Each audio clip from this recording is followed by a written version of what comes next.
I am now turning on the recording on. I'm going to share screen here and share sound. I have to remember that. And let's see. Let's try this. Okay, we're getting class 2. My. Oh boy. I click present. Okay, and there we see, you see the prophecies of Christ's return. Are you seeing that? Mm-hmm. Okay, we'll start. I wanted to start with this prophecy because it's a relatively more specific than a lot of the prophecies in the Bible. This comes from Mark, which is one of the canonical gospels, so it's a major one, but not the most authoritative. It's talking about the return of Christ, which is a major prophecy. He says he's going to die, he's going to be killed, but he will return. However, false messiahs and false prophets will rise up and perform signs and wonders so as to deceive, if possible, even God's chosen one. So you better be careful you got the right one. And this is how you're going to know: the sun will be darkened, the moon will give no light, the stars will fall from the sky, and the Son of Man will descend from the clouds with great power and glory. So I think if that happened, people would certainly notice. The other thing he says that's quite interesting here is at the very end: this generation will not pass from the scene before all these things take place. So it gives you a time, not necessarily a day, but talking about 30 or 40 years for a generation to pass. So it's going to happen fairly soon. Presumably the people who heard this are people who saw him say this, if he actually said this, and knew what he looked like, which is something as an advantage that later people don't have. We have no pictures, paintings or anything of Jesus. Certainly no DNA or anything to identify him if he did return. That's an issue that's been raised. How do we know if he has returned? Would we know him? You might think that he would be able to walk on water and restore the blind to sight, and paraplegics would get up and walk away. That would be rather convincing. If somebody came back who could do that. Pretty much I would say that this didn't happen. Some of the things in here did happen. The false prophets has happened. There have been quite a few false prophets.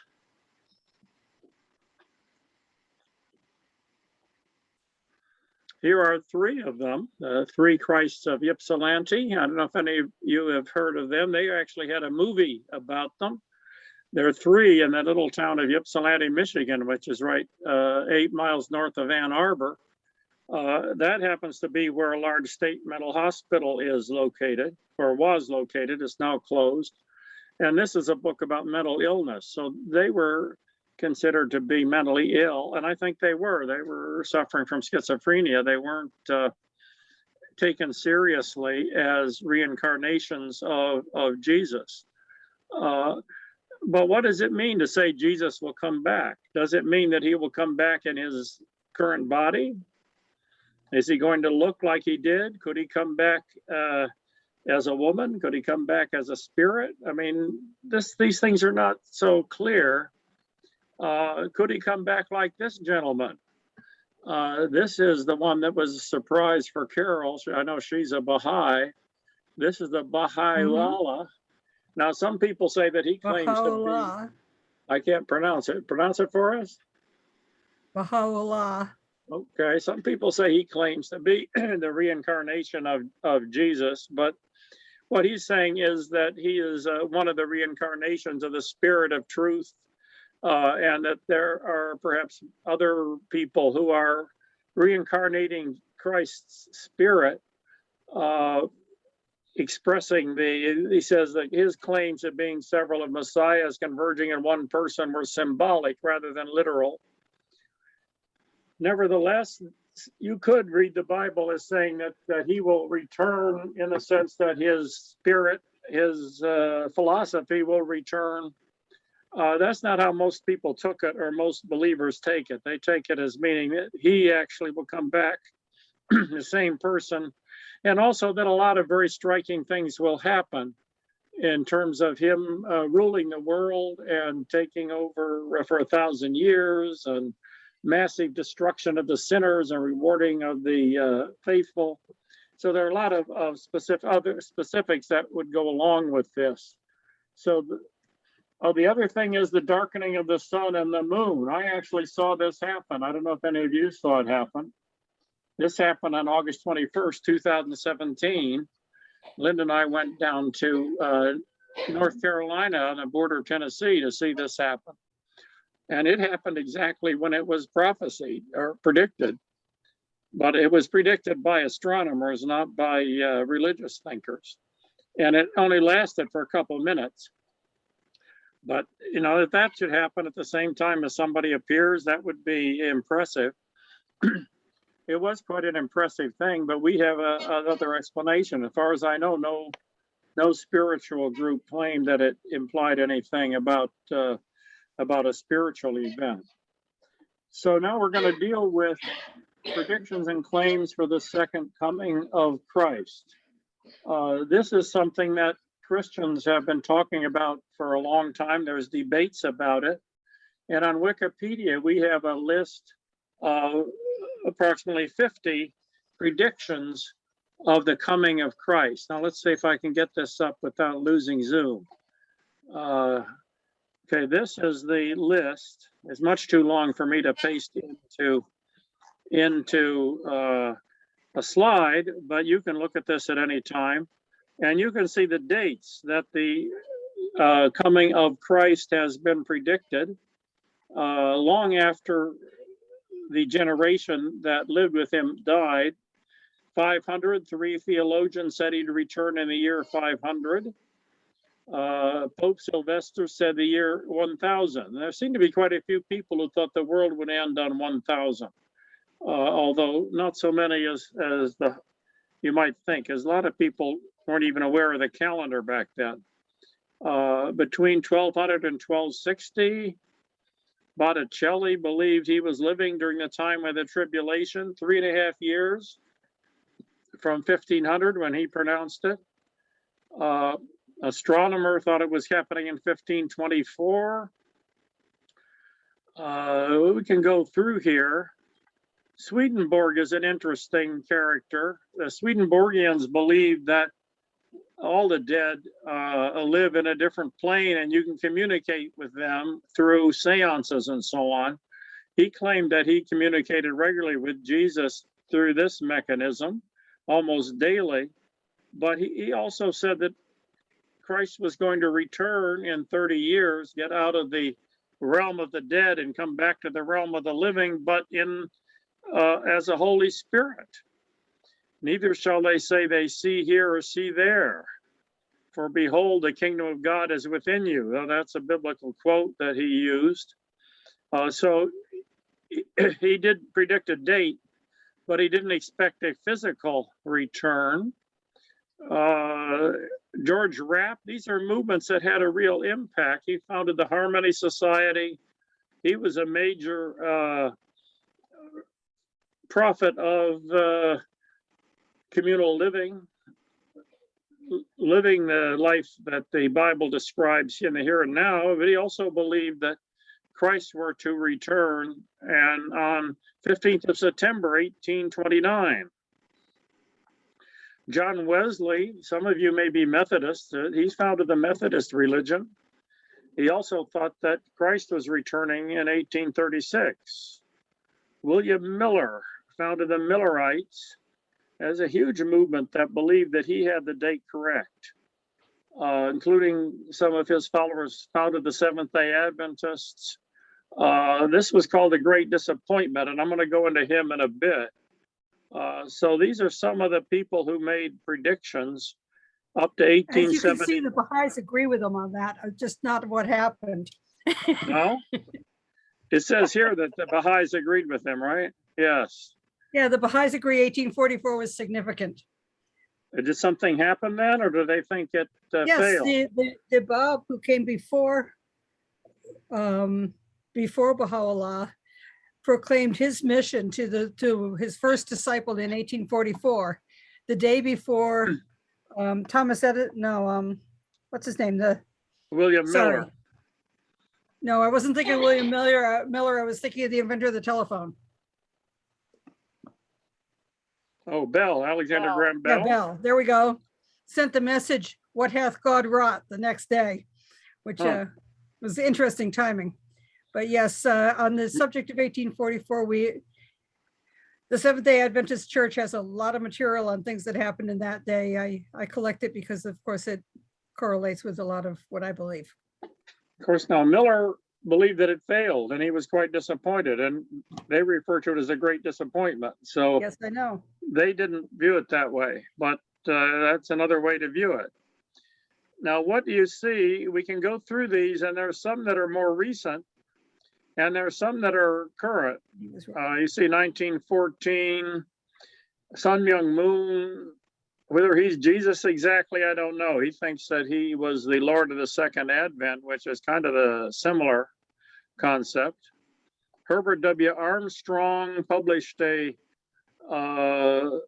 book and had a big following, saying that he would return in 35. When it didn't happen, he came out with several other dates. Weisenot published 88 reasons why the rapture will be in 1988. And then he had 89 reasons why it will be in 89. But the first book was very, very, very widely believed. Falwell said in 1999, the second coming would probably be within 10 years. And that is an interesting time period. It seems that a lot of prophecies are about 10 years off. And this is true within the scientific prophecies of global warming, recent things that people say, we have about 10 years left. And I don't know that there's any reason for that in terms of the data they're looking at. It has to do with human psychology. I think that we're concerned about things that may happen in 10 years. We're not too concerned about things that won't happen for a long time after that. So that seems to be common. And one of the things you noticed if you're watching this list is that almost all of the prophecies were within the lifetime of the person making the prophecy, and usually within that 10-year period. People don't prophesy that Jesus will return in 2,000 years or anything like that. They prophesy that it's going to happen rather soon. And that has to do with the psychology of it. Now, there are some people, astronomers, will make predictions that are tens of thousands of years off, but social predictions are generally within your lifetime. Gene Dixon, the psychic, said it would take place in 2020. Jesus would return to defeat the unholy trinity of the Antichrist. Generally, the psychics make predictions, and then the next year they just make another one. They don't go back to look at that. And there are some that are still outstanding that we will probably look at later. So that's a large list of predictions. Let me see if I can get back to my slides here.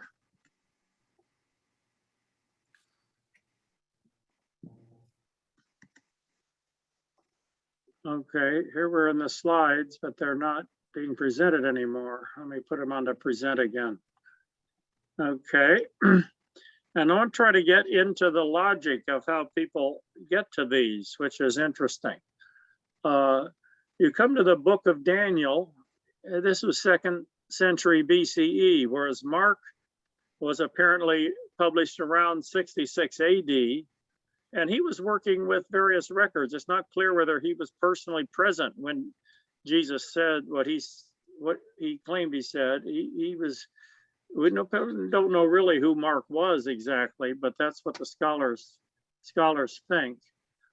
This was 2nd century BCE, The interesting thing about this is it talks about the end of the world, and you must wait for 1,335 days for this to happen. It was really talking about the recapture of Jerusalem from the enemies of the Jews, I think. But that's another time prediction, and people keep picking that up. But they say, well, when the Bible says day, it really means year. And then they make it years, which is a lot longer. 1335 days is about 4 or 5 years. So that was typical for our prophecies. They're within the next 4 or 5 years of the person making them. But even that has passed by the time people use it. In the King James Version, you can look at this. There will be 1,290 days. Blessed are those who remain until the 1335th day. That's the footnote here in the Living Bible says that's 3.5 years. And that gets into biblical interpretation. There's no confusion in the Hebrew language about the words for day and the word for year. They're quite different. As you see, I looked them up. And I think that's something that people in pre-industrial times really understood what a day was and what a year was. It's not something that was unclear, but people nevertheless look at it that way so they can interpret these predictions as happening much later. It says here, Carol raised her hand. I say I'm getting Carol did. Okay. As to where they get the day for a year, I believe it's in Numbers that says there's a verse that says something about each day for a year. And I believe they take it from there. It does that say helps that you in out. certain places that I'm coming to where it does say that Oh, I'm each day sorry. symbolizes a year. I don't know if I have that one, but that's one way to look at it. That is, problem I with- know, I've seen that in a number of books on Mhm. prophecy that referring to that. Nevertheless, we are in the year 2001, which is a lot later than the year 1335. So even if you take it as a year, it seems to me it's past. I have a problem there, but there are people who look at it that way. This was a well-known book, The Personal Reign of Christ Upon Earth, in a treatise wherein is fully and largely laid open and proved that Christ shall visibly possess a monarchical state. And they give a date, which was 1650 or 1656, calculated by taking the 1290 days of Daniel and counting from Julian the Apostate, the dating whose reign was uncertain.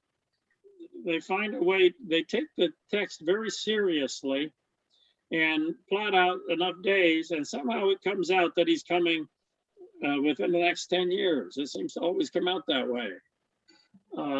Let's look at the Millerite disappointment. I want to look at this because he wrote a very interesting autobiography, which talks about his thinking and his feeling. So it gives some idea of the psychology of it. He's a rather interesting character. He was a Baptist preacher. He was born in a farm family. He was a very gifted, intellectually oriented young man. He read extensively, he wrote poetry. He had a career as a farmer, served in the army, and he became a skeptic, or what he called a deist. And the deists, it's a theology which says, well, God created the earth. They believe in God. They're not atheists, but God just let the earth go and the universe run and does not interfere, which explains why when you pray to God, nothing happens. Like my grandson was dying of brain infection. Praying to God does not interfere and change things. So the deists are sort of, it's almost like being an atheist in practice because you don't count on God to solve your problems. Many of the founding fathers were deists in that sense.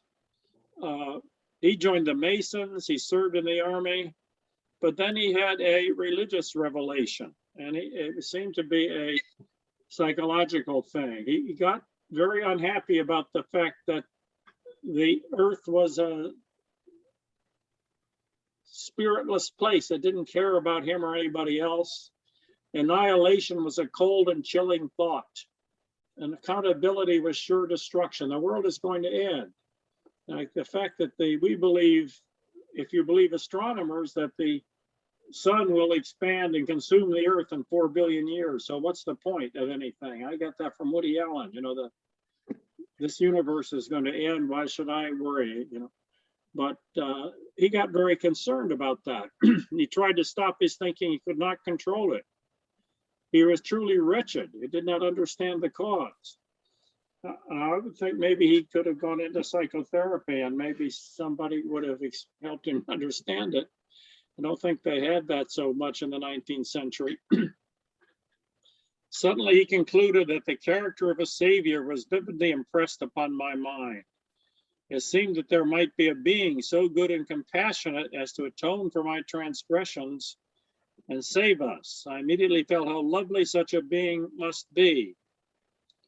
Imagine I could cast myself into the arms of and trust in the mercy of such a one. So the belief that there is a being who's watching over, who's taking care of you, who's going to solve all the problems is very comforting. And I think that's comforting to a lot of people. So he decided that the scriptures must be a revelation from God. They must become my delight, and in Jesus I found a friend. But he was enough of an intellectual. He said, well, if the scriptures are revelations from God, there's a lot of weird stuff in there, like the monster with 7 heads and 10 horns and so on. What does all that mean? How do you interpret it? So he went into a study of it and studying the Bible in great detail, convinced it was the infallible word of God. And he got into some of these interpretation of biblical practices. And he sort of gives you an idea of how this is done.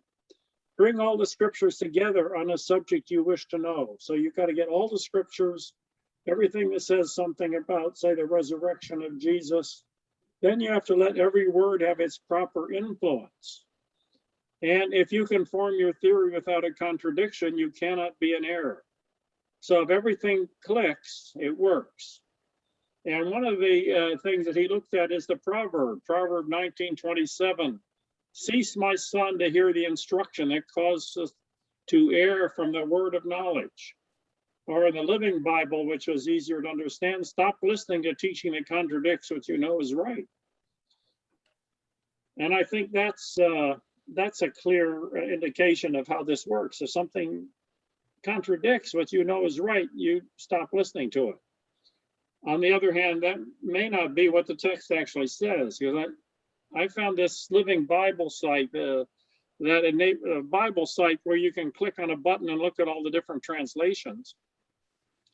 So I've got 3 translations here. Cease listening, my son, to discipline, and you will stray from the words of knowledge. That's a lot different from stop listening to teaching that contradicts what you know is right. So you get 3 translations of the same text in Hebrew. This part of Proverbs is written in Hebrew. And then again, is Proverbs really the word of God? I don't know that most people believe that it is. Proverbs seem to have been written by David, the son of King David or something. A lot of them are just sort of aphorisms you might put on a coffee mug. Like I thought number 15, it said, a quarrelsome wife is like the drip, drip, drip of a leaking roof. You know, that's something you could, I'm going to save that one for my wife, I guess. Maybe I better not tell her that one, but it's it's hard to say that that's something that God would take the trouble to proclaim to the world. It's just sort of a proverb that somebody wrote. Nevertheless, he would argue that he found one that he's going to follow.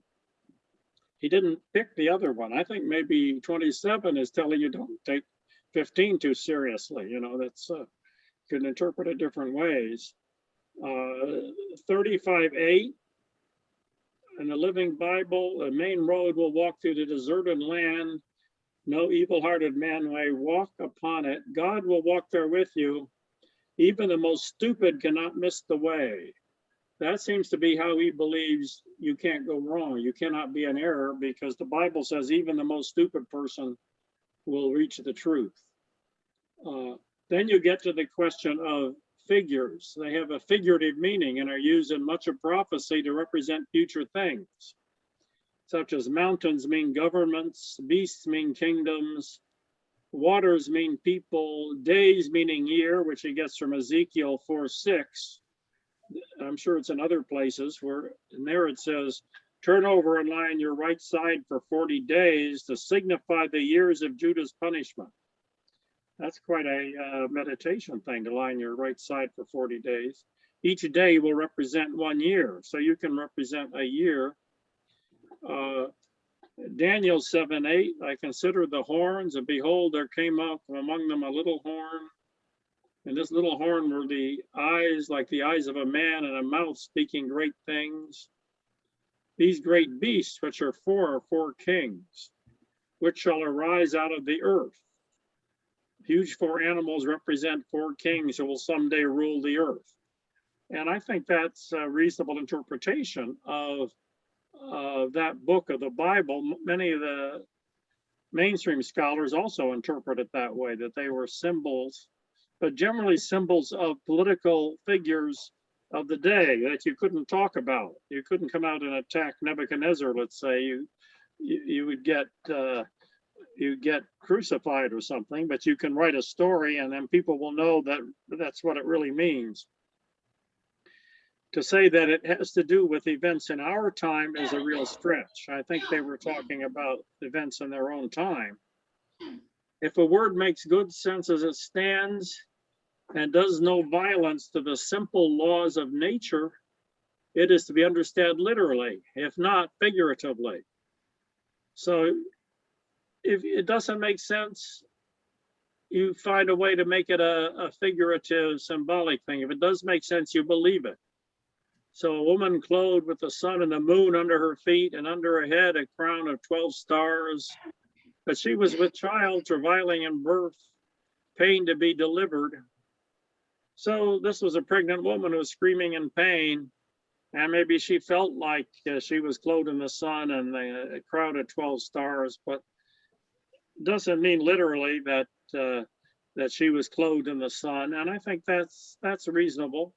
So you take these sorts of metaphorical things as metaphors. If something works literally, you count it as literal, and you manage to make a prediction.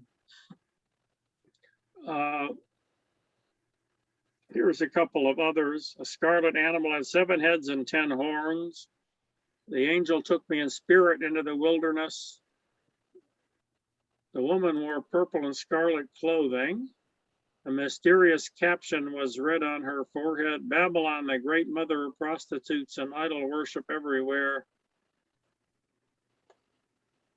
I could see that she was drunk. You're looking at these as figurative and not literal. And that's part of how he was able to come up with his predictions. So he compared the scripture with history.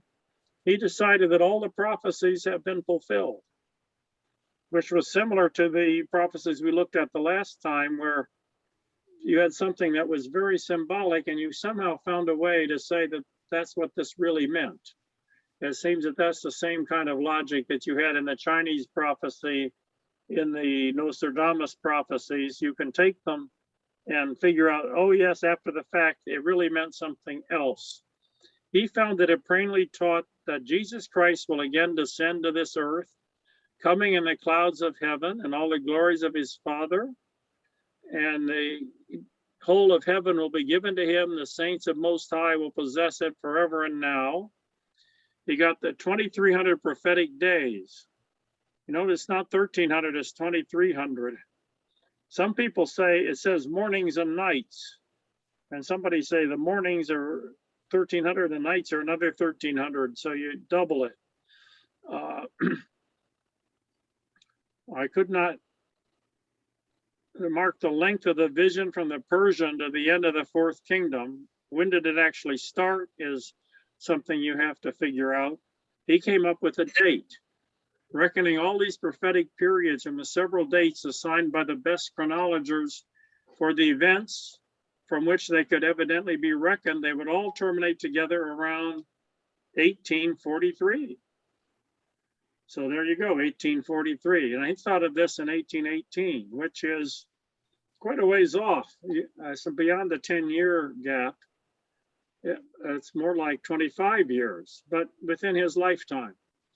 At the close of my 2 years study of the scriptures, he spent 2 years. He didn't just get a revelation and a dream and aha, Christ is coming. He spent 2 years in thorough study and reading every single thing in the Bible, and sort of, I don't know if he put them on cards or how he did it, but everything that he thought related to a certain prophecy, he put together. And he came out with a prediction that the glory of the Lord would be revealed and all flesh to see together. The desert blood and blossom as the rose, the fir tree come up instead of the thorn, instead of the briar, the myrtle tree. This curse could be removed from the earth, death be destroyed, reward be given. So it's not just that some new prophet is going to show up who's reincarnating God's spirit. It's going to be total transformation of the earth. And he figured out when it's going to happen. It's going to happen at the vernal equinox of 1844 at the latest. And he got a lot of people to believe this because people say, oh, this guy has really studied the Bible. This guy really has researched it. He really has the facts of what the Bible says. And the people who disagree, they don't have similar facts. They haven't looked at the Bible and shown why this is wrong. They just say, well, you can't predict that way. There are certain passages in the Bible that say you won't know exactly when Jesus is coming, but they think that means exact day or hour. You'd know the year, you'd know approximately. So he waited for this to happen. March 25th, 1844. And this is from his journal. My dear brother Himes, I am now seated at my old desk in my east room, having obtained help of God until the present time. I am still looking for the dear Savior, the Son of God from heaven, and for the fulfillment of the promise made to our fathers and confirmed to them that heard him. So he's still looking. Didn't happen. And he thinks he interpreted it all better. He thinks the opposers said it would come. They've not come, but they did not produce any weighty arguments. He had a better argument. He had more facts. He had read the Bible better. I don't know if he learned any of the ancient languages or not. Very likely he did. Many of these biblical researchers learn ancient languages just so they can get the true translation, because the translations vary. I confess my error and acknowledge my disappointment. Yet I still believe that the day of the Lord is near, even at the door. I exhort you to be watchful and not let that day come upon you unawares. The wicked, the proud, the bigot will exult over us because we failed with our prophecy, I guess, but I will try to be patient. I will try to get God to deliver me out of temptation and wait for him to punish the wicked. So that was his introduction. And this is a prophecy that did not discourage a lot of people, I think, from believing others. I thought this is a good time to take a video. This is a video of a preacher who's preaching about prophecies. I'm going to look at the introduction, and then I'm going to skip ahead to 16, where he gives you a prophecy, so you can get an idea of the emotional resonance that these things have. I'm just going to leave it in this window because when I go to YouTube, it's hard to get back. See if you can probably see it here. It says my internet connection is unstable, so who knows? I'm going to go back. And welcome to Dimensions of Prophecy. Tonight's presentation, Our Day in the Light of Bible Prophecy, will be a fantastic journey through history. Together, we'll see how God, with the stroke of the pen, traced the entire history of the human race. His predictions were made literally thousands of years before the events took place in history, and without fail, his predictions continue to come true. During tonight's presentation, Pastor Kenneth Cox will study with us the Old Testament book of Daniel, chapter 2. As events recorded in this chapter unfold before us, we'll see how God traced history all the way down to our present day. We'll see from Scripture where we're living, what's happening today, and just how this relates to the soon return of our Lord Jesus Christ. I know you'll be thrilled with tonight's presentation. A real blessing awaits you. Now, let's enjoy the music, then tonight's timely topic, our day in the light of Bible prophecy. Okay, so this is going to show why the Bible predicted the whole course of history in the book of Daniel, and it actually all came true. So let's skip ahead. I picked 16 as a place where you get the actual preacher giving his argument.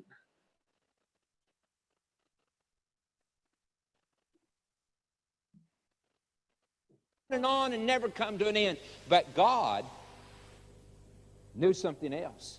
And God had something else to say about it. In the book of Isaiah, God predicts what's going to happen to Babylon. Listen. And Babylon, the glory of the kingdoms, the beauty of the Chaldeans, pride, will be as when God overthrew Sodom and Gomorrah. Now listen carefully. It will never be inhabited. Now, dear friend, you better know something that nobody else knows. You better have insight into certain things that nobody else has insight into before you make a statement like that. I mean, before you stand up and say, it's never going to be inhabited, you better know something that nobody else knows. And that's exactly what he said about Babylon. He said, it will never be inhabited, nor will it be settled from generation to generation, nor will the Arabian pitch tents there, nor will the shepherd make their sheepfold there. But wild beasts of the desert will lie there, and their house will be full of owls, and ostriches will dwell there, and wild goats will caper there. And tonight, if you would go with me over to the modern Republic of Iraq, out to the ancient city of Baghdad, 50 miles from Baghdad, we would come to the ruins of Babylon. It's there just like God said. The Arabian doesn't pitch his tent there. No one lives there. It lies in absolute ruins just like God said. I don't know. There may be some of you that are saying, oh, that book's a good book. That book's a good book of history. It's a good book of literature. I want to tell you it's more than that. That book is divine. Anytime God can predict the history of the world with that absolute accuracy, you better believe that this book can give you guidance for your life. Now, there may be some of you that are a little bit like I am. Maybe you're a little hard-headed. You know, you got to be hit a couple times before you really accept it. You know, it just doesn't come first time. Well, if you're that way, then I want to share a text with you, because God's going to call the man. Okay, I think that's enough of that. Are people convinced the destruction of Babylon, God predicted it and it happened?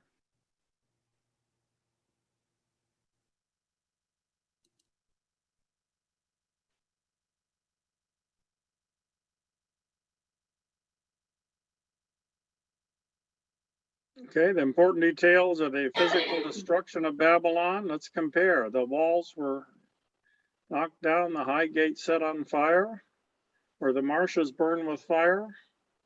Okay. Some of these things happen, and what else happened with Babylon? I said I didn't put this on a slide, but what happened with Babylon is that it survived for quite a while. If you notice in his presentation, what he did is he talked about all the stuff in the Bible, and then suddenly he switched to the modern Republic of Iraq, and he went to say, well, Babylon is a ruin. Look at it, just like the Bible said.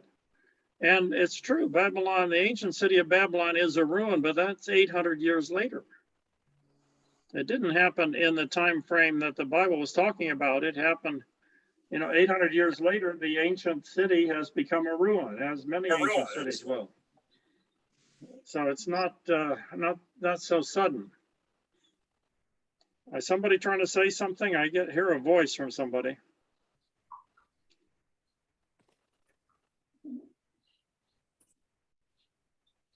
Maybe I'll take a break from stream share at this point and see if people have comments so far before I go on.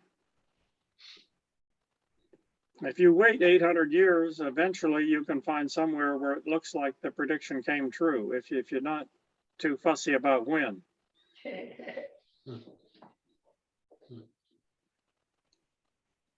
I see people are still there anyway. Okay. Okay.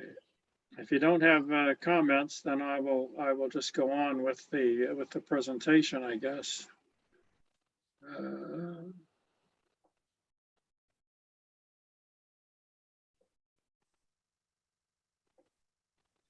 Let's look at Whisenant.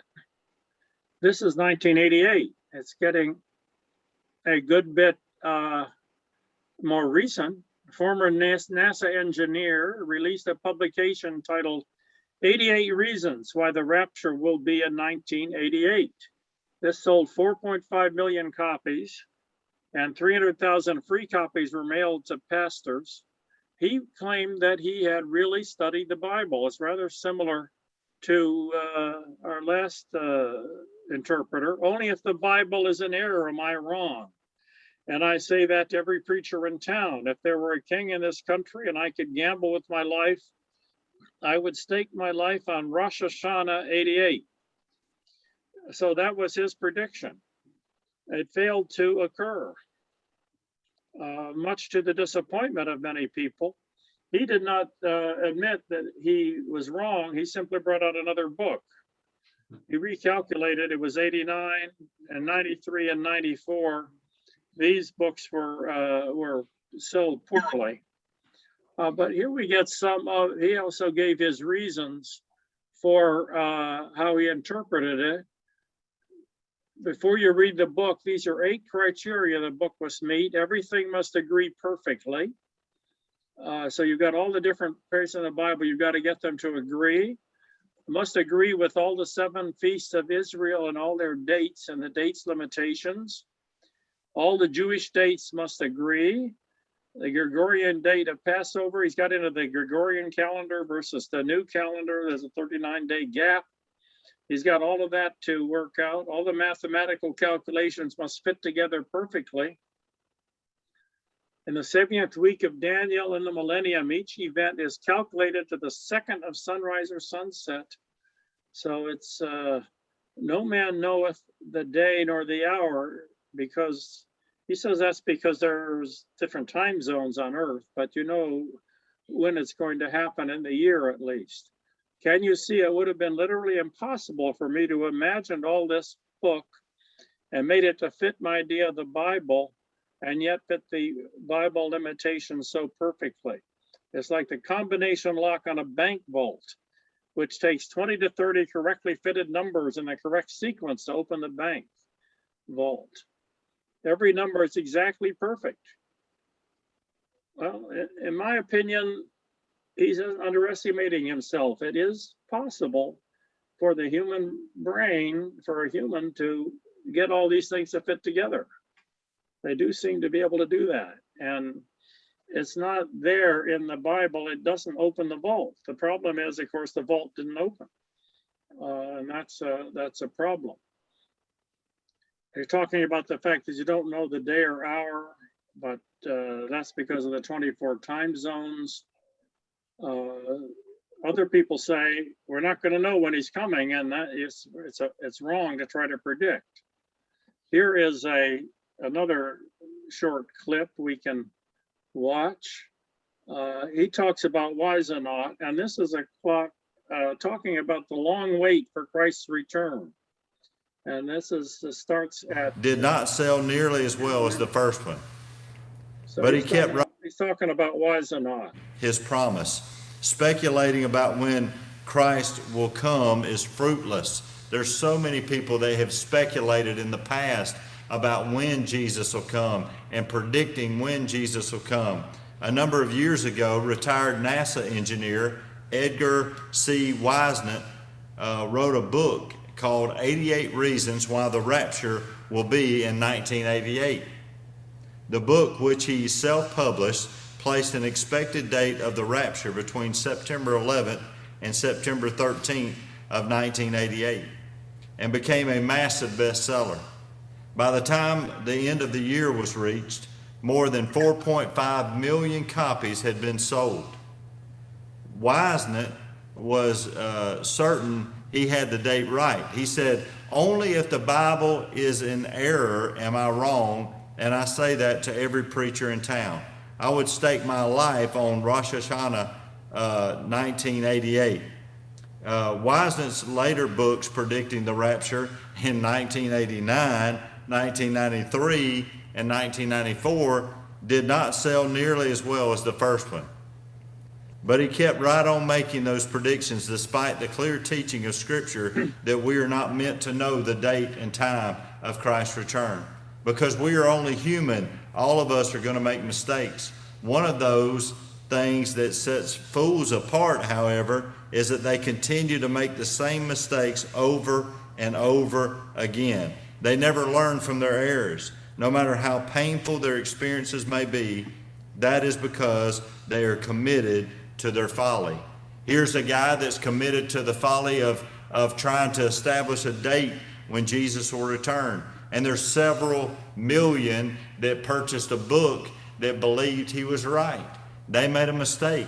And some made the mistake and bought the book year after year after year. I'm not really trying to make fun or laugh, but it is kind of funny because the truth is no date setters will know. No one will know in advance. Matthew 24:36.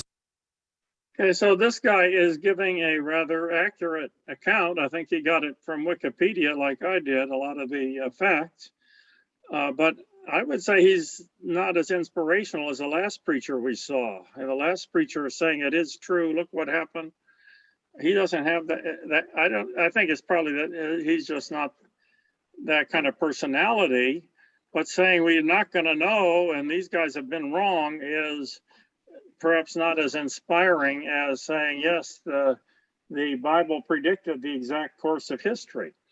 On the other hand, he's correct, and the Bible does not predict the exact course in history. So maybe his will happen. He believes that God will come, Christ will come back when he's good and ready, and it'll be the right time. And he says he's frustrated with waiting. They're all frustrated that it's been so long, but you have to keep your faith. So that's his point of view. Okay, why the long wait?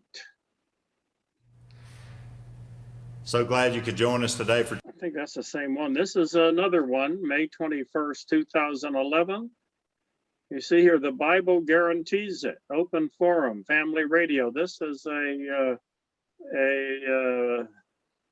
road sign by the side of the road advertising the date of May 21st, 2011, which is certainly a time that we could remember. This is coming from a guy named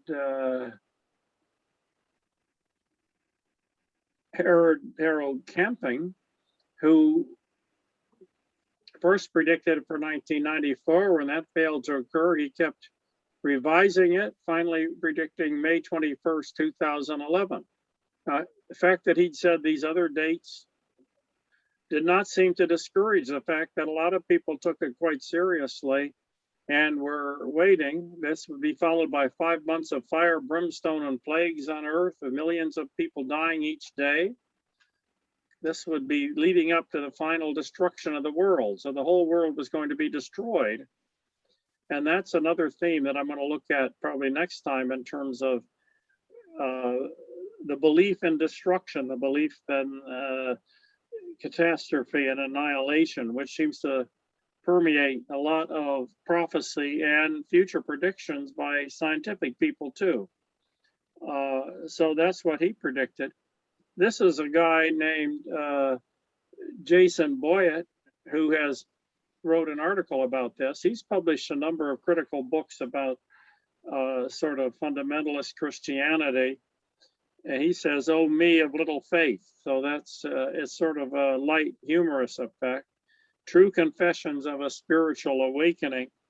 He also has an article in the Washington Post on May 12th, 2011. You notice this is just a little bit before May 21st. Harold Camping, the 89-year-old Christian radio broadcaster, has announced the rapture will throw the world into chaos on May 21st, followed 5 months later by the destruction of the universe. Save the date. And then he refers to his childhood. In 1988, the summer after his first grade, we had another of these big Jesus is coming blowouts. A former engineer, Edward Weisenaught, that we talked about, had written a best-selling pamphlet called 88 Reasons Why the Rapture Will Be in 1988. You can read his story if you click on here. I will send you the slides as soon as class is over. But he was in the 8th grade. He was scared to death. He took this seriously. His preacher took it seriously. And he was scared to death. When that day came, he went to bed. He could hardly get to sleep. He woke up thinking that he would never see his parents again, at least on this earth. Maybe he would see them in the great beyond. So he found this a rather traumatic belief. After that started his disillusionment, in the sense that, it didn't happen. The world went on just the same. He woke up on the morning and the sun came up in the east, and nothing happened. And he's still recalling that. He's saying the same thing is going to happen with Harold Camping, which did happen. He said this on the 12th, and it happened failed to happen on the 21st. So he had that belief. So that's still going on. I'm not going to get into the current ones today. I'm going to do that on the 4th day when we look at the future and what they think. But there are quite a number of people who are thinking that these things are happening in the immediate future as well. Okay, I see it's 54, so we can have some discussion and then maybe a short break. And I'm going to go into some of the scientific futurists for the second hour, so we're changing topics. But let's hear. Ted, I ran into the camping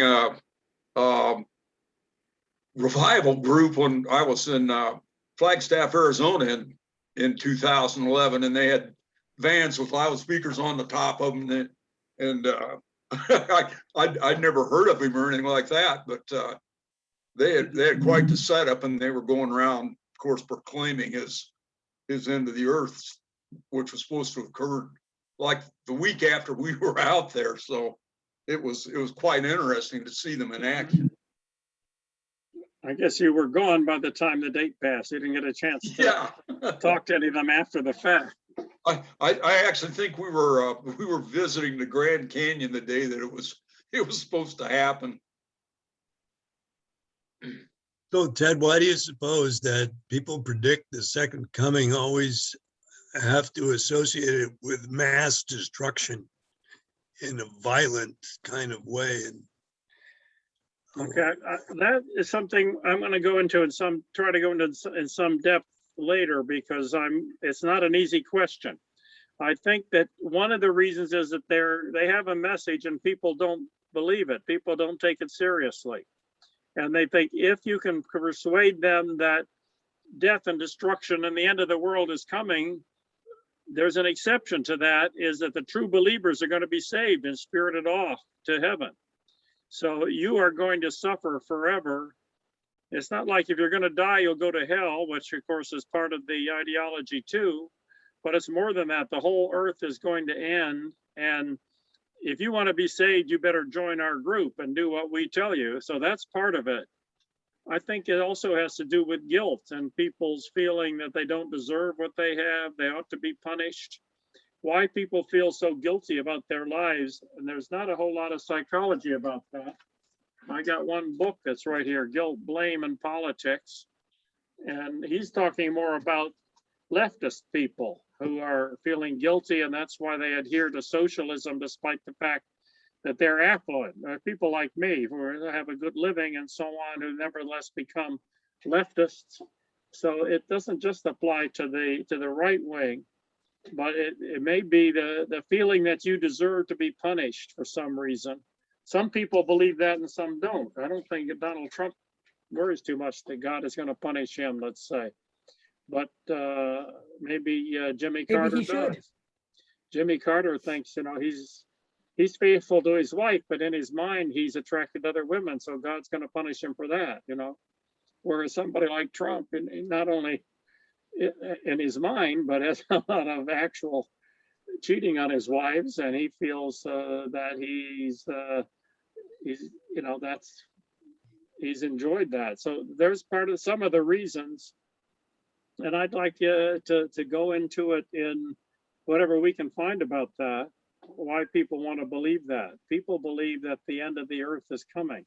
And we're going to talk about that in the next hour, but dealing with the scientific futurists and the belief that the end of resources is coming and the total calamity is coming, because it's not just the religious people who believe that. It's something that permeates a lot of human psychology. Any other comments?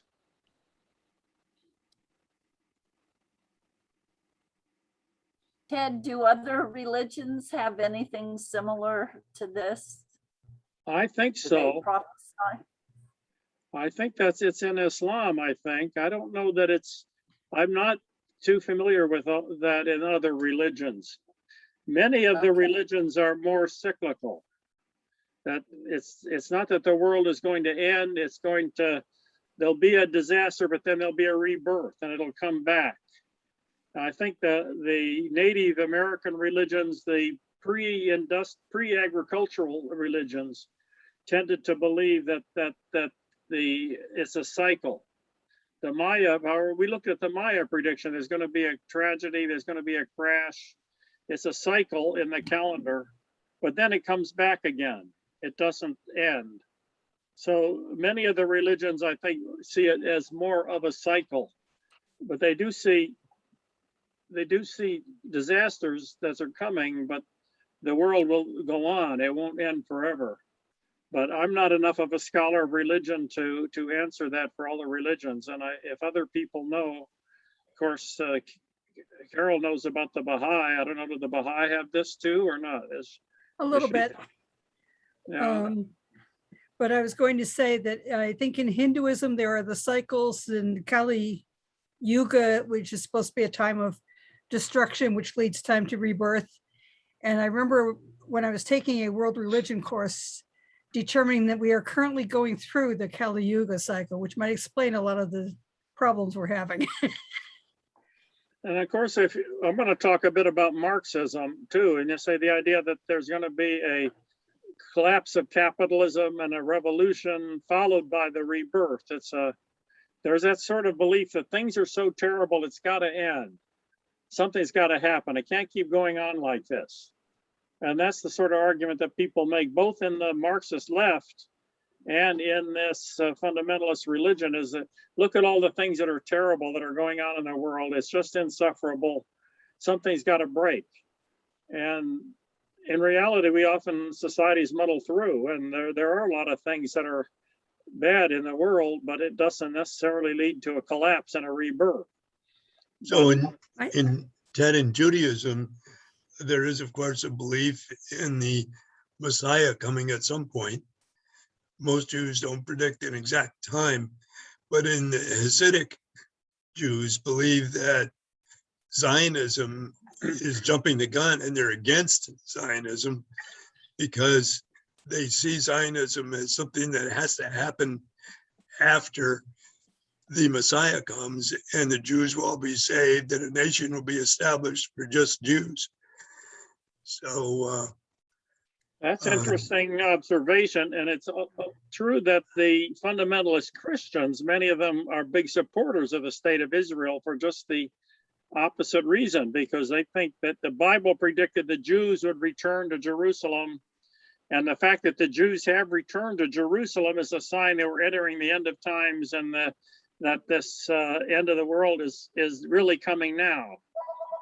And they realize that other people have thought that in the past, but this is really it because the Jews are in Jerusalem again. I think both the evangelicals who believe that and the Zionists are trying to force God's hand. Ted, I hadn't quite finished. The Buddhists also believe in a Buddha Maitreya. There's supposed to be a future avatar, if you like, that brings peace. If there's someone here who's a Buddhist who can speak to that, that would probably give you more detail.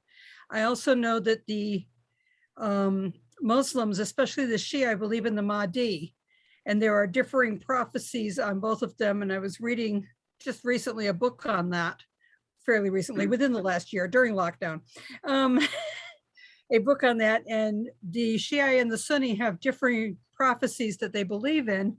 But one thing they do agree on is that when he comes, he will fill the earth with justice. So I think we can see a change there too. But do they have a belief in destruction and death and millions of people killed at the same time, or is it just a positive vision? There's a little of both. I think depending on which prophecy you follow, but most of it is a complete change, but not millions dying that I'm aware of. And yes, the Baha'is do believe there will be a period of suffering followed by a golden age. But first we have to go through the hard times that a lot of which we need. A feeling that the suffering we're going through now has some purpose. I think that's part of why this, it's not just that we're suffering because we made a mistake or because somebody's screwing us over. We're suffering because we're leading up to this great transition. That seems to be part of it. Maybe it's a cleansing from our materialistic tendencies. It'd be nice to get a course on this comparative religion, the beliefs in ILR maybe, but I'm not the person to teach it, I don't think. Do we want to break or do we want to go on to the next topic without a break? What do you think? My bladder's holding up. I could do without a break. Anybody feel they want a break? You want a break? Okay, we'll take a break. I'm going to leave this up. I'll leave the recording on. So if you say anything, Louise will be able to hear it too and participate later. So I'm going to take a break for just a few minutes. We'll start at 4:10. Okay.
Yeah, huh?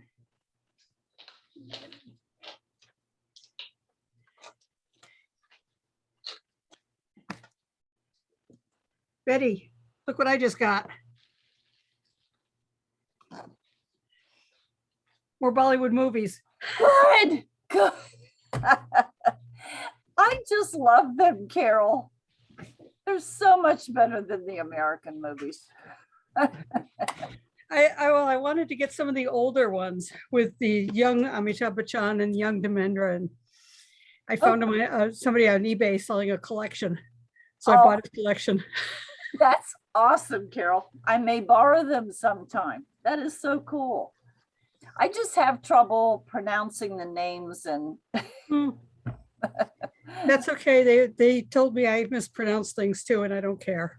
yeah. Yeah. But thank Did you you so much. did you know? Yes, I've still got to get that one. I haven't forgotten, Dave. Believe me, that's on my list of movies I want to watch. Oh, good. But Dave, did you have you know- decided what movies we're going to see in your movies class in the winter, or you? I left the fourth one open, but I'm thinking of doing Ajahn just because it's Madhuri Dixit, it's dance. It covers a Middle Eastern, a common folk tale of the Middle East about Majnun and Layli. And it's the shortest of the three that I was considering, and it would give us time to do a little more talking, maybe some film clips from other things, so. What's the movie we have next week? I didn't catch that, I think. You're breaking up. Did you ask what's next? Yes. Diwali Dilhani Le Jange. Ta-da! It's a love story. It will be quite a Okay. change from Cholet, I promise. It's much more upbeat, happy, silly. Yeah, I have to try to sell this to my mother-in-law, I think, so that's what I'm asking. She'll like this one much better. Yeah. It's a love story, Okay, basically. that's something. Okay, see, it's 4:11, so I'm going to If pick you up have again. Amazon Prime, show her the trailer. Yeah, I might do that. I think that's out there. I will check. Okay. If I could remember the name, I couldn't see it when you held it up, but All right. email me the name of it. You've got the syllabus, don't you? Yes, I have that in my, probably on there then. All right, I'll look, it's in my briefcase. All right. Let's go back to the screen share, and we're starting with a different group and a different topic in some ways, but also quite similar in others, that ways that are sort of interesting. Okay, let me try to get out of this mode here if I can, and open a different presentation. Okay, the limits to growth. Okay, are you seeing class 2 limits to growth? It should be coming up now. Yeah. Okay. This is looking at the question of limits to growth. Throw in a few of the precursors to the recent stuff, and we'll mostly get into the 70s.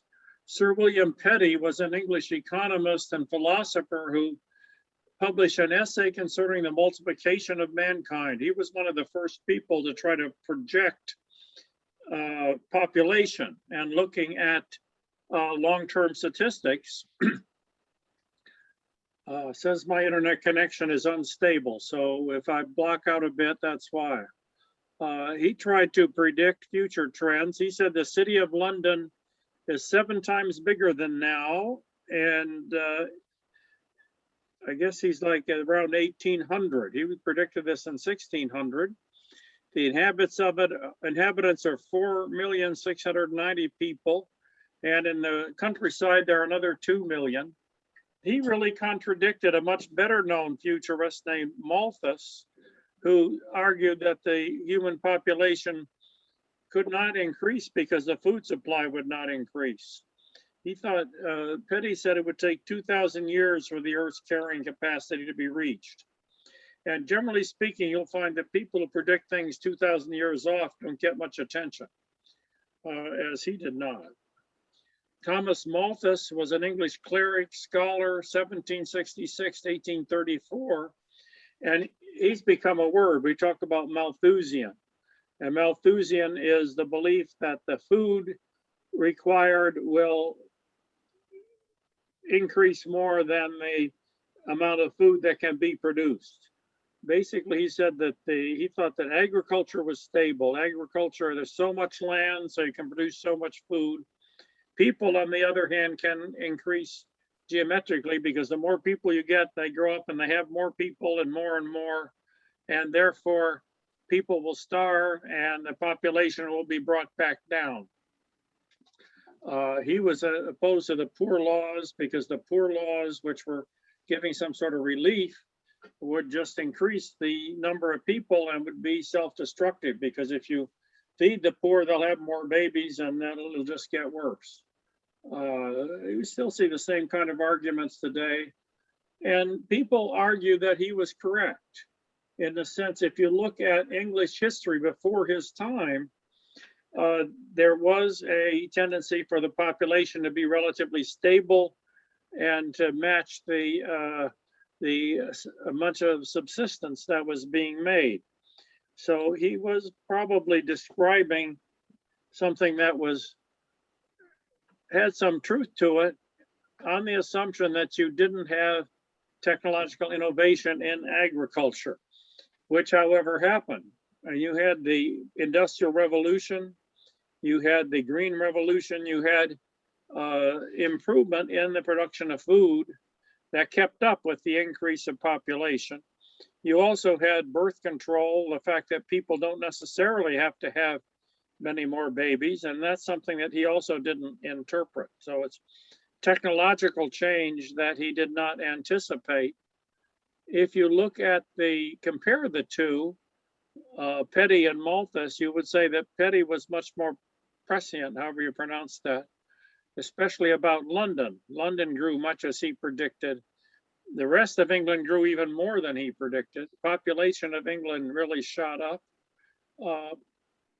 And the food supply kept up. The food supply has kept up with the increase of population, as it continues to do because of all the innovations on the farm, whatever, that the market stimulates the production of food. Nevertheless, you have a continuing philosophy, which is often referred to as Malthusianism. This is a book published in 1948. That's a little far back. I was 6 years old, I guess. He was a summary of the ecological status of the world, the negative effects of population. Population is leading to deforestation, gullying, overgrazing. Food production cannot keep up with the increase in population. What we needed then is an end to capitalism because it stimulates people's desire for goods, and birth control, universal birth control. So he was an early Malthusian of the period after birth control came in. Here's another book that's that was in that same theme.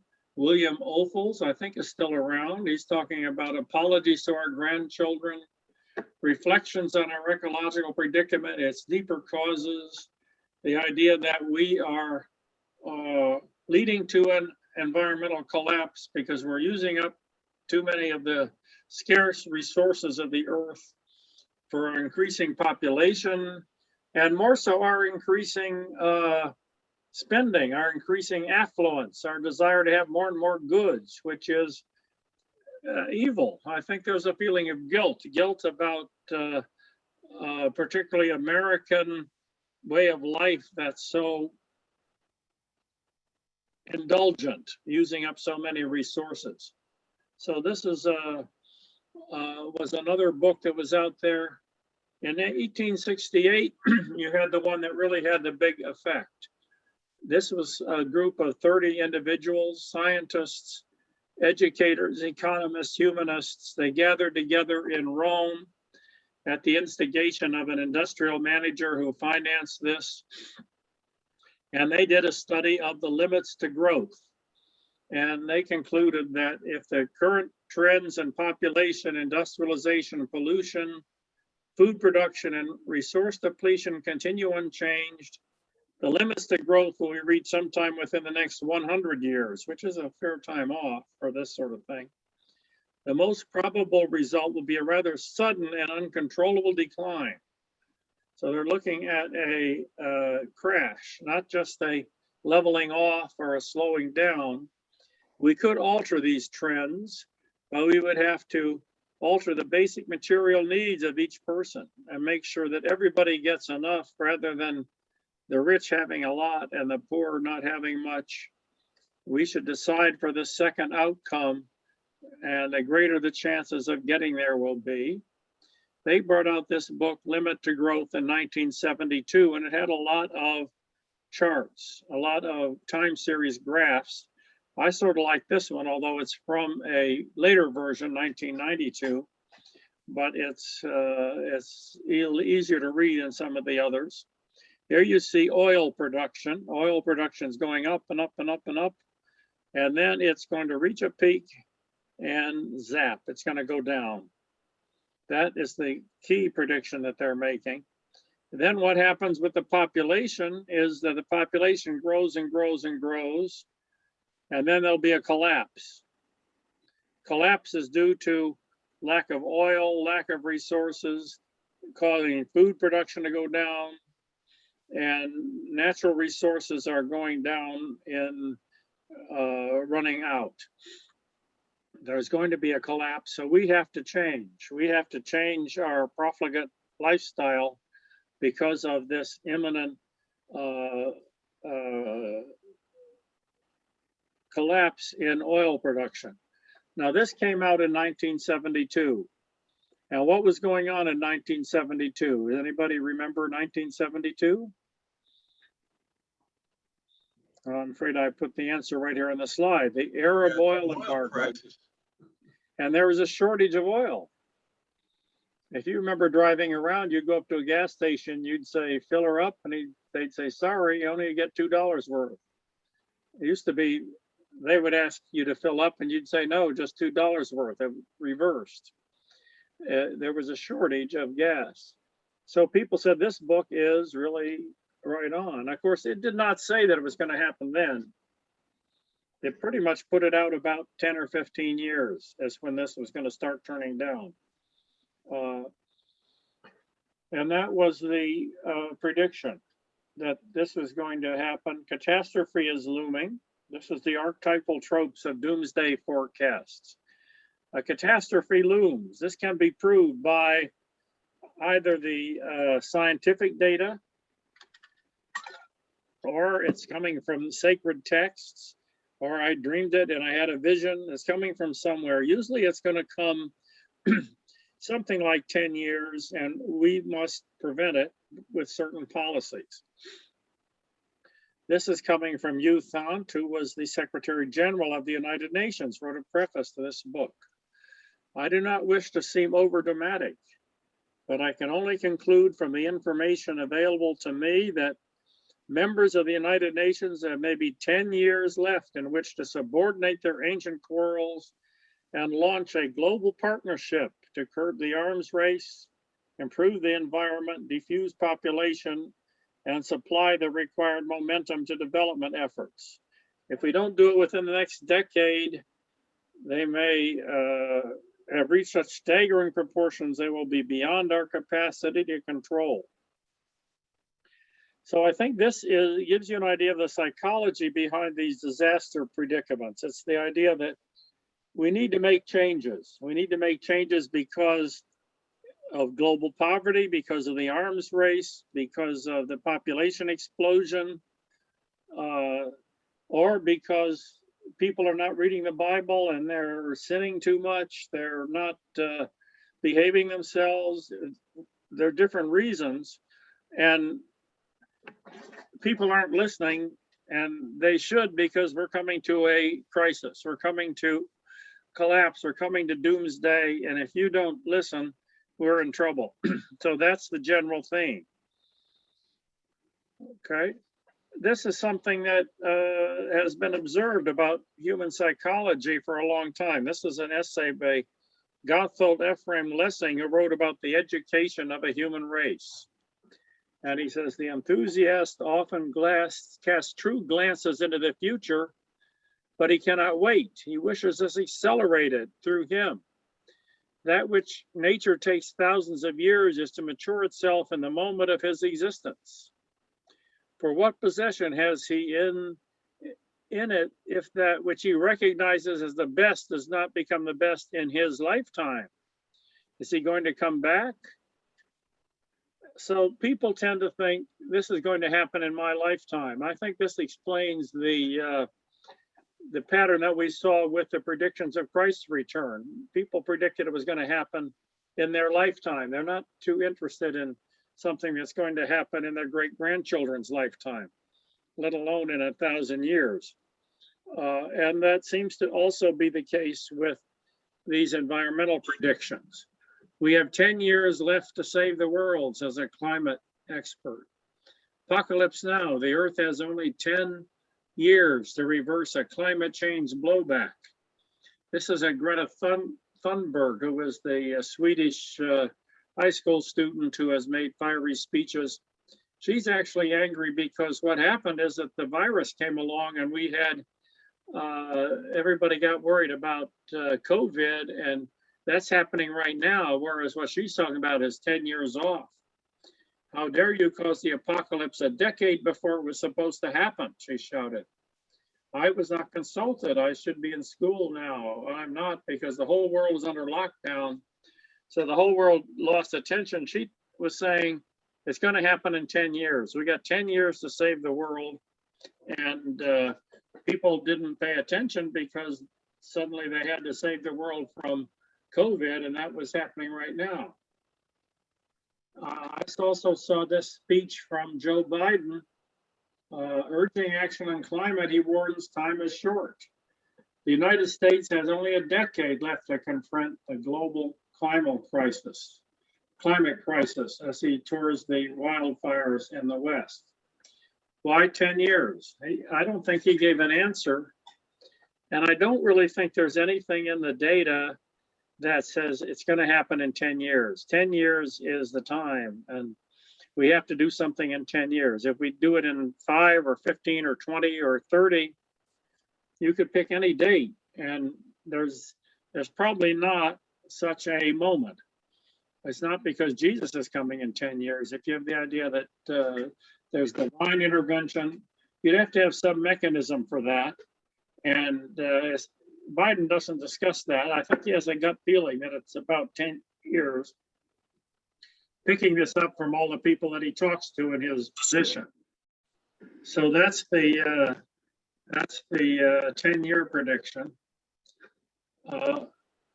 Let's look at the Limits to Growth book. The Limits to Growth book came out in '72, and they used complex data analysis on the computer. They had a formal written model. I think I talked about models last time when we looked at the population boom. A population boom, they have a global model. A global model means that you measure all the variables and each variable affects another variable. It's a big interconnected mess of variables. And you can only deal with this by putting it in a computer. And this was done by Professor Jay Forrester of MIT in his book, World Dynamics. They were sort of followers of him, and they used this method to come up with predictions. And this was rather impressive in 1972 because we did not all have computers on our desk. We couldn't all produce these graphs. Today you can go into Excel and crank out graphs pretty easily. You had to know computer programming and have a mainframe and so on to do this then. So you made these kinds of analyses. This is from World Dynamics by Forrester. And I don't know if you can read these. I can't really read what all these things are, and it's not important that you see them. The principle is you measure all these things, you fit them all together, and if this blue one is affecting this yellow one, that's affecting this yellow one, then it feeds back to this blue one, and it feeds down here, and it's all a big computer system that crunches these things. And therefore you lead to an outcome in your final variable here, which may be oil production or whatever it may be. And this is a valid method of analyzing a lot of data. It's not something that everybody can just do at home. And even if you have a computer, running one of these models is not that simple. But it gives you a sort of a mystique. I've got a model, I've looked at all these things. I project them these graphs of trends. And you see here is their standard model. Population, this is from Forrester, not the previous book. He shows population coming down, food coming down. This is a crisis, but he also had things where population would just level off. Forrester said, we really don't have enough data to predict all of these things. These are different outcomes. And it gives you an idea of saying, well, what do we need to do? What we need to do is up food production if we're going to have some more people on the earth. And therefore, we can develop different fertilizers and different techniques to up production. And farmers have been very successful in doing that. We had a course on that that Jim Moon gave us about how they do that. It's quite impressive. So you have to get it up. And if you can do that, then you can feed more people. If you can't, then they're going to starve. So you could say if this, if that, and it gives you a way to think about that. Forrester says if industrial output is growing at 7% a year and population at 2%, it might appear that the dominant feedback loops. A feedback loop is where A affects B and B affects C and then C affects A, and it loops around, are cause for rejoicing. This would suggest the national material standard of living of the world's people will double in the next 14 years. However, this doesn't deal with the fact that it's unequal, that the poor people will be doing worse. And in fact, that is what happened. The global growth rates, industrial standards of living on the whole have increased. The global trends have not been bad. In terms of food, in terms of starvation and poverty, on a global level, the trends have been pretty good. Basically, because of China and India, which are such huge places, in both of those places, they have brought a lot of people out of poverty. It's a little bit of a setback with COVID, but not because of resources, because of the problems of dealing with that. So, you don't necessarily reach a negative conclusion. The limits to growth people did by making simple extrapolations of growth curves. This is from Limits to Growth. We have attempted to estimate roughly how much longer growth of each of these factors might contribute. Our condition continue at its present rate. Our conclusion from these is that one of many perceptive people have realized A short doubling time of man's activities combined with the immense quantities being doubled will bring us close to the limits to growth surprisingly soon. If you look at their graphs, it tended to be about 10 or 15 years. And that is, crisis is coming because we're going to run out of resources. Can this be meaningful? You can't make an exact prediction. We can't predict precise numbers, but we can predict that there's a crisis coming. Things are going to be pretty bad. Here they're talking about their model and how they put it together. Time delays are indicated by sections within rectangles. Real flows of people, goods, money are shown by solid arrows. Causal relationships by broken arrows. Clouds represent sources. That's an awful lot of data that we don't have. And it's sort of like the guy who studied the Bible for 2 years and knows the Bible better than anybody. They know the world better than anybody else. They've got this whole model. It's too complex for us to understand. This is a recreation by a guy, but unfortunately, the graphics you get are not of high enough quality that you can read them very well. But it gives you an idea of how it looks so impressive. Everything fits together. You've got piles of statistics. You've got piles of data. You run your standard run. Resources are going down the tubes. As a result, we'll have a crisis. Population will peak and then crash. Here you're going to have a disaster because we won't be able to feed people. We won't have resources to provide the goods that people need to survive. Crisis is coming. You had better change your lifestyle and cut back on all your indulgence because this is coming probably in about 15 years. If you try to look at the timing on the graph, that's 2100. This is 1900. So it's happening in the early 21st century, if not in the late 20th century. Okay, that is their prediction. Now, they also had a prediction if you had unlimited resources, suppose resources didn't go down, well, pollution is going to go up. And pollution will be so bad that population will still crash.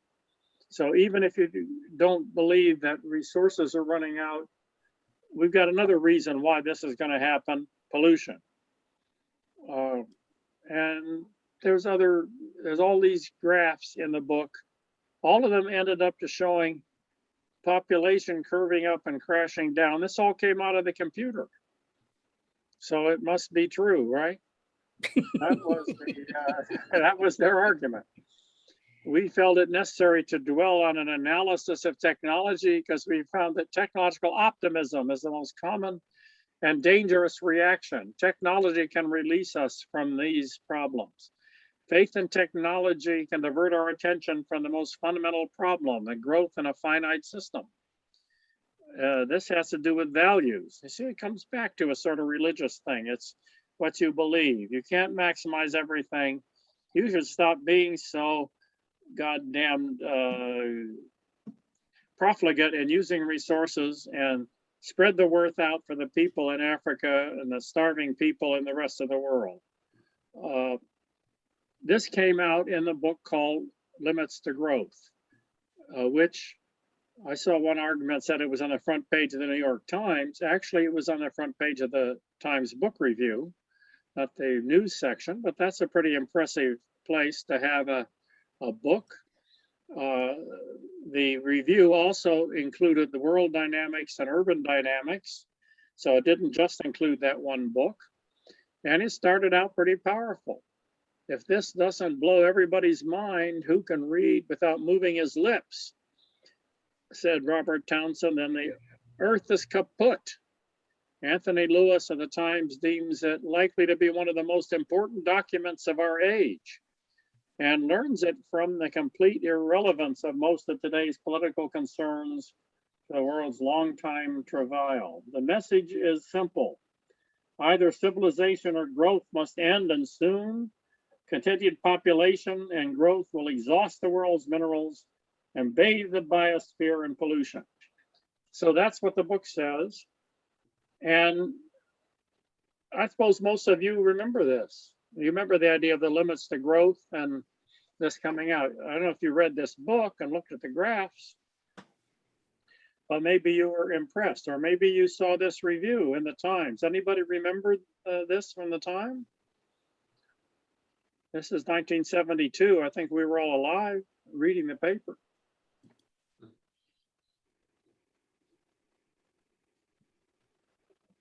Ted, it looks like one prediction that they failed on was the depletion of oil supplies. And we've had things like shale gas and other things that have replaced and allowed our country to be energy independent relatively. But then that has produced a huge amount of greenhouse gas emissions, which might result in a different apocalypse. So we have but it's worse than that, George, because what they did is they took the known reserves. Yeah. And they made the assumption the known reserves, what if that's all there is? And the nature of the oil business is that you prospect out about 10 or 15 years at most. So the known reserves have always been about 10 or 15 years. It's not like we found all the oil on the earth and it's going to run out in 10 or 15 years. That you could say that as one hypothesis to put in your analysis, but that's not how the oil industry works. As the people at Marietta College and the oil engineering program would tell you, they go, it doesn't pay you to go out and prospect for more than that. So that's basically the flaw. Now, why didn't we catch this at the time? Well, I think we did, and people didn't pay attention.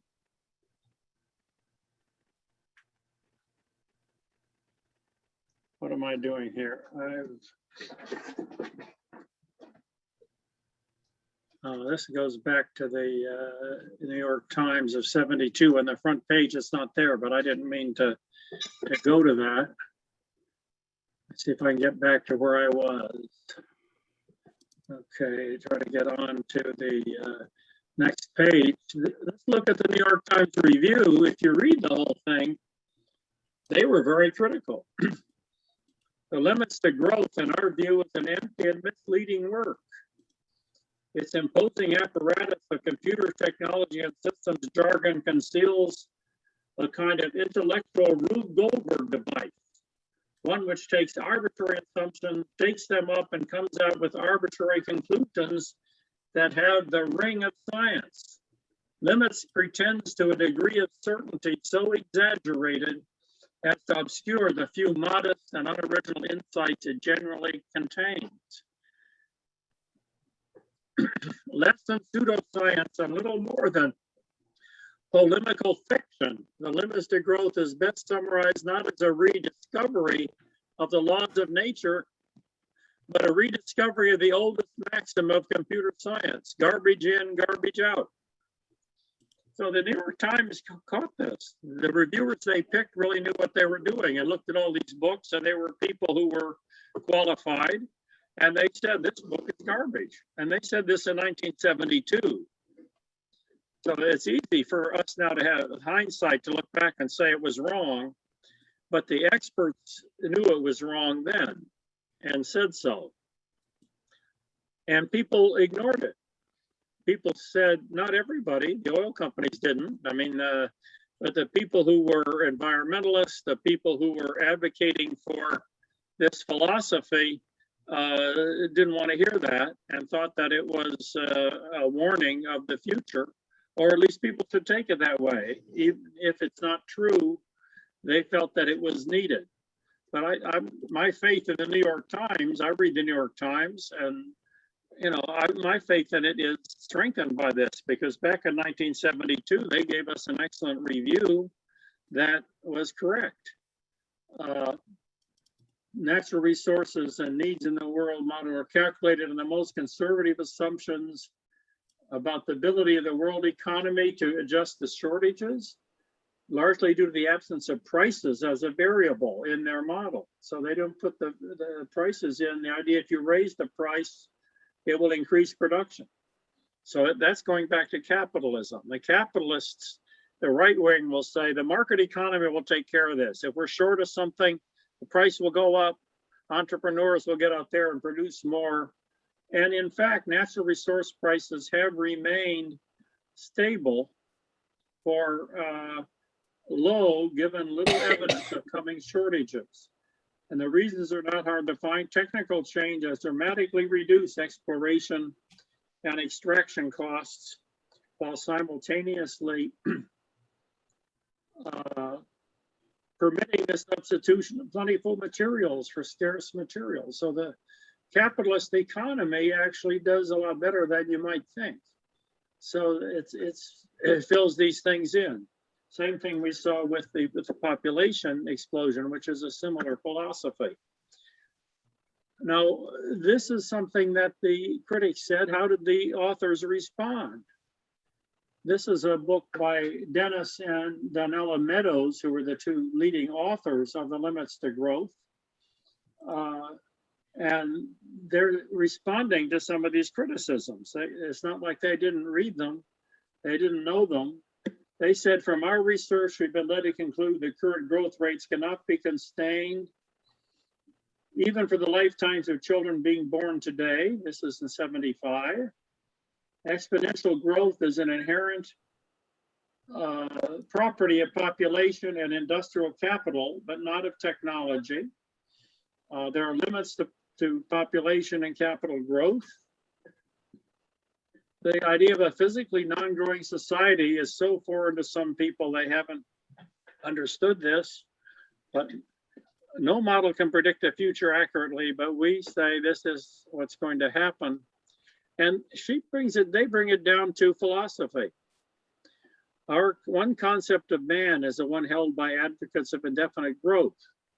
Homo sapiens are a special creature whose unique brain gives him not only the capability, but the right to exploit for his own short-term purposes all other creatures and all resources the world has to offer.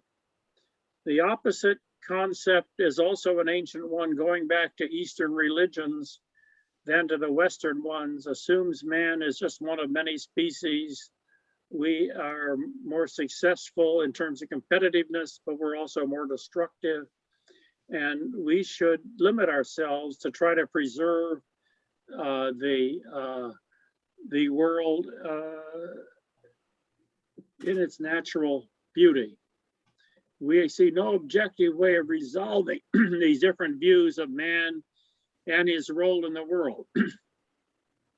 It seems to be possible for either side to look at the same world and find little support for its view. Technological optimists see only rising life expectancies, more comfortable lives, advance of human knowledge, improved wheat strains. Malthusians, going back to Malthus, see only rising populations, struggle for limited resources, social instability, destruction of the land, extinct species, urban deterioration, increasing gaps between the rich and poor. They would say Malthus was correct in his time and today in observing that the pressure from recurring subsistence is not a remote one, it's one that exists at the present time. He said that in 1830. He seems to have been wrong then, and they say he was right then, and he's right now. That's what the people who write similar books, this is Ophuls, Locke's Paradigm Lost.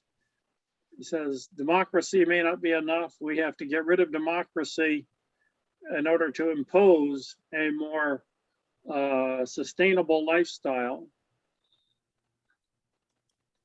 This has been going on for a long time. In 2004, they published a 30-year update. And of course, by 30 years, they could see that it hadn't happened yet. And they say, well, we're not doing a forecast. We don't think you can forecast, but we believe that it's going to overshoot. We believe that it's going to be similar to the dot-com crash. This happened right after the dot-com crash. And they said, everything seems to be going well. It's going to crash. We're going to overshoot. The crash is still coming. That's what they said in 2004. It hasn't happened yet, but we're sure it's still coming, which is sort of like the biblical people. Christ hasn't coming, but we're sure he's going to be coming. The dot-com bubble is a example of what will happen. The world will experience overshoot and collapse in resources and admissions just the same way as the dot-com bubble. Problem with that is that economic crisis collapse, but then it cycles back up. You know, economic crashes, busts are followed by booms. She wants a bust and no boom. Not too many people read this book. I got it out of the library now, but hasn't been anybody recalling it. In 2052, they've had the final update by somebody else. Daniel, the original authors aren't around. Donella died anyway. Anyway, they got a different author. He did a global forecast for the next 40 years, written by Jürgen Randers. It's a follow-up to Limits to Growth. He does not want to predict trends. He shows only trends led in the light of experience since 1972. What he says is population will decline in the long run. This has been the case in the EU since 1970. Humanity will run into more problems of depletion and pollution. We'll be trying to fit too much activity on a small globe. Those who can afford, I don't forecast a real oil crisis or any other resource crises. And that's really giving up the whole argument in terms of what the original book said. Only a shift from cheap materials to more expensive substitutes. And luckily, it looks as if this is going to be fast enough to avoid the type of shocks that might derail the whole system. And we're talking now about climate change. Rising temperatures will move the climate zone some 5 kilometers per year towards the poles. So they're going to have global inequalities. We're going to have climate change, but population is not going to collapse. Population is going to level off and maybe decline a little bit, but it's not going to decline because of mass starvation. It'll decline because women don't have as many babies. And now we're trying to get more than to have more in many countries. So basically it comes out and says, this was all wrong, we give it up. On the other hand, a lot of people still believe it. This is an article in Australia saying limits to growth was right. And looking at what's been going on, and you should expect collapse to happen soon. Of course, that was in 2014 and it hasn't happened. Study ties a third of heat deaths to climate change. What we're getting now is warming, climate change, a new crisis, which I'm going to talk about next time. I don't think I didn't really intend to get into this today. I thought I'd taken these out. These are coming. These are some of the prediction of some of the things we're going to be looking at next week. And I'm going to look at this climate change stuff next week, where we're getting similar arguments, which the critics go back to the failure of these others and say this is going to be another failure. In fact, I think the science is a lot stronger. There is a consensus. There was not a consensus on these other things. That there was never a consensus in the scientific community for limits to growth. So I don't think you can say because the limits to growth was bad that our current climate change predictions are bad, but I'm not going to look at that today. I'm going to end the screen share. I didn't intend to go on with those slides. We will go onto that next week. I can send you some of the future slides too, but I'm still working on them. I will send you the slides we saw today, so you can look at these. We're also recording. If anybody wants the recording, let me know. I don't think I'll bother putting it on YouTube, but I did it because Louise asked for it. Any last minute comments or questions? We have 10 minutes or 8 minutes till 5 o'clock, and I got to get over to Barlow before they close the road at 6, but that gives me some time. Yes, I'm doing the same, Ted. You're coming to the parade? I'm going to the fair. Oh, yeah.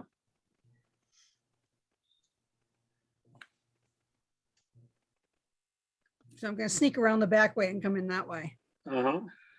Would you like to predict, Ted, how long the Barlow Fair will last? It's gone 150 Well, I think years. how many more years it will last? Yeah, I don't know. I think it'd go on indefinitely. I don't see why they would stop. It's eternal, Farmers right, here Fred? are not doing too Right, bad. Ed? Sorry. I thought, farming was, the farmers are increasing production. Jim Moon knows a lot more about that than I do, but they're able to sustain a lifestyle and they enjoy having the farms. Now you got stuff like draft horse pulls. Now, obviously draft horses are obsolete as a farming technology, but as a hobby, people can raise them and race them and so on. Tractor pulls, I think, and growing animals. Now, some of my neighbors up the hall here, you go up the street, they have a nice little plot there with, there's like a goat and a sheep and they've got a little bit of everything. They also have 6 or 7 children that you see waiting for the school bus. They maintain this for their children. It's a lifestyle that they can afford. It's not how they make their living. hasn't there been a demise in the percentage of farming done by independent private farmers and a growth in the number of farms run by corporate interests? And isn't it also true that That's not really true. The corporate farming is pretty much a fiction in most people's mind, because when you look at data,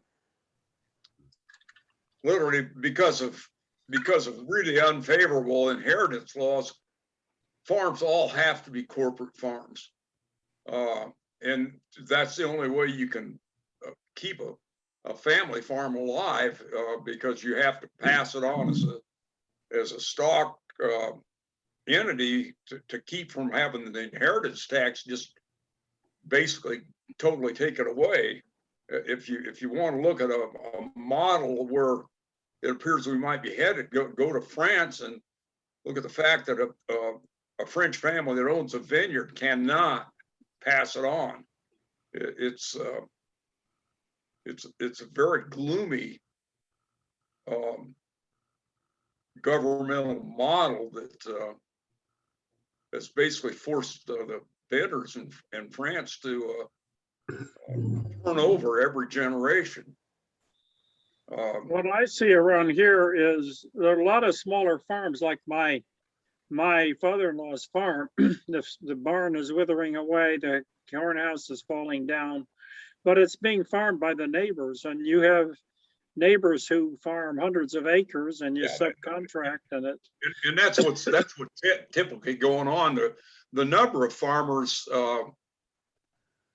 is fairly large, but of that number, a great many of them are what kind of gets classified as hobby farmers. It's people that keep a few acres. They might raise, a few acres of corn and soybeans and have a cow and a couple pigs or a goat or something like that. And, they don't really represent the productive part of agriculture. Plus, there's tax advantages to saying you're a farm rather than saying you're just a residence in many states. Absolutely. And they like they have the 4-wheelers. And if you're a farmer, you can drive the 4-wheelers on the road, and the kids love those. And, if it's farm equipment, you don't have to have a license plate. You can get out on the highway, and it's a lifestyle. And I think it will continue and people will enjoy it, even if a lot of the things they're doing, like raising the chickens and stuff, they're not really competing with the huge farms that raise huge numbers of chickens. Well, You're raising different kinds of chickens for the beauty of their feathers and stuff. It becomes something rather different. personal experience from ex's family was that there's a huge piece of farming going on, but they don't own all the property. They lease the property. And so, you know, when the farm gets passed on, that property, the leases might be continued, but they don't own that property. So there's not that. But the other thing was, for the longest time, the wife in the family was gainfully employed at a plant for health insurance. And there's a lot of that goes on with farming because healthcare costs are stupid, and trying to buy private health insurance is stupid expensive. And so a lot of times, some of the smaller farmers have side gigs, like with school systems as bus drivers, because then they will have a retirement from their union, plus they will have health insurance from the school system.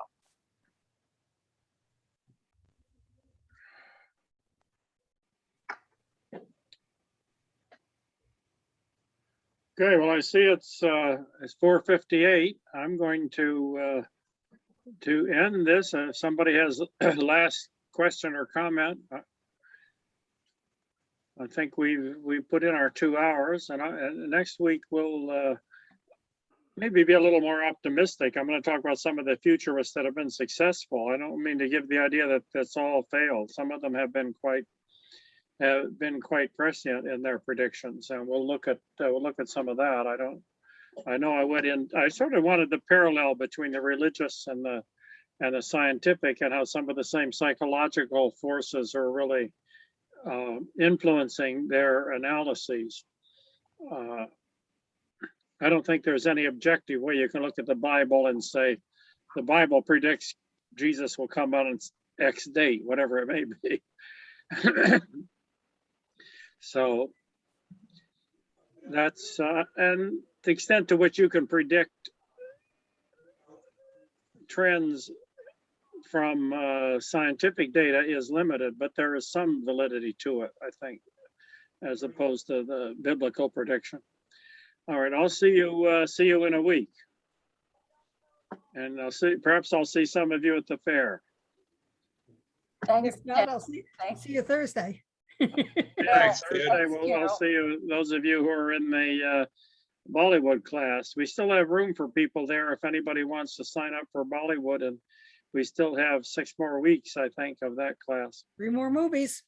3 It's more movies. excellent. It's excellent. Thanks. Thank you very much. All righty. Enjoy it. Thanks, Ted. See you later. Yep. Thanks, Ted.